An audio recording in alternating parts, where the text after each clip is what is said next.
Well, hello there and welcome to our monthly workshop. This month we're talking about planning your photo story. And that might mean photos for your blog, for an article you're writing, or just so you capture the best memories of this once-in-a-lifetime or amazing trip. So the goal of this workshop is to take you through the steps to plan your photos before you leave and while on the road so that you best tell your travel story. And by the end, you'll have all the tools you need to create a cohesive set of storytelling photos for your next blog post or the best photo book ever. So let's talk a little bit about planning, because for some of you, it gives you great comfort to plan. And others, it strikes fear in your heart and makes you cringe.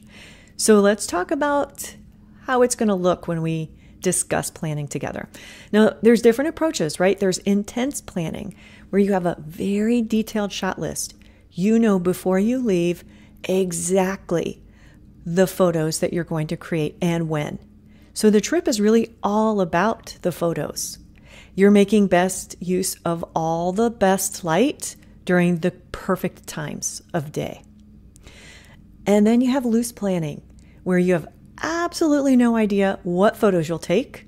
The trip is all about the experience, and the photos just kind of happen when they happen.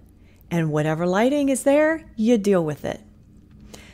And then you have a hybrid, which includes some components of each. That's me. I'm the hybrid. I like to do some planning, but I'm really also into the moment, and a lot of photos just happen. So that is the type of planning we're going to talk about in this workshop.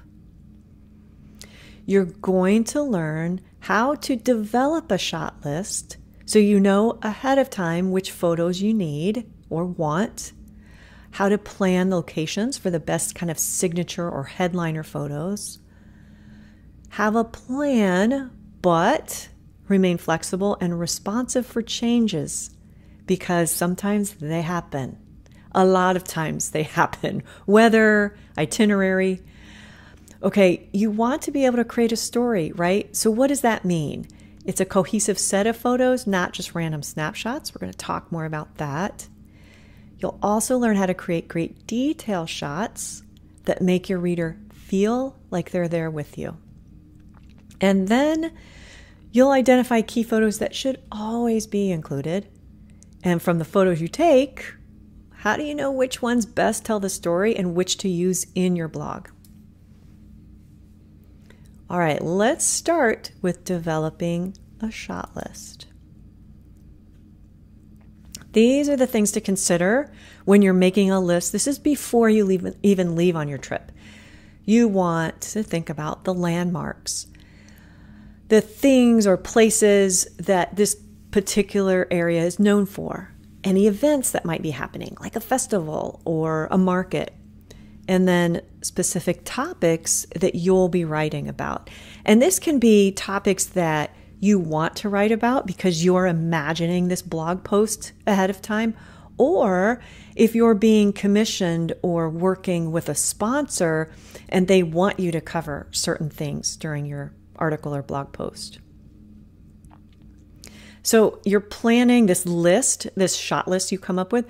It can be very specific, like a historic or iconic building or monument, like the Eiffel Tower, or something specific you're pitching or writing about. It can also be general, like I'm going to Paris, so of course I want to capture the cafes and Macron and markets and the metro signs. They have some really cool metro signs, so you want to capture those. And the only reason you might write these things down is because when you're in the moment, you might forget. And ahead of time, you're thinking, I definitely want to make sure I capture these things, or people doing certain activities. You know, if you're in Ireland and you want to capture Irish dancing, I'm making that up. I don't know if they actually even do that on the streets in Ireland, but something specific to that area. But here's the thing. Do not overthink this. This is just a way to keep track of the things that you definitely want to capture. And it's a way to generate ideas. Start creating, start thinking about your story before you even leave. And it's not all inclusive. It's just a starting point, an idea generator, really, an outline.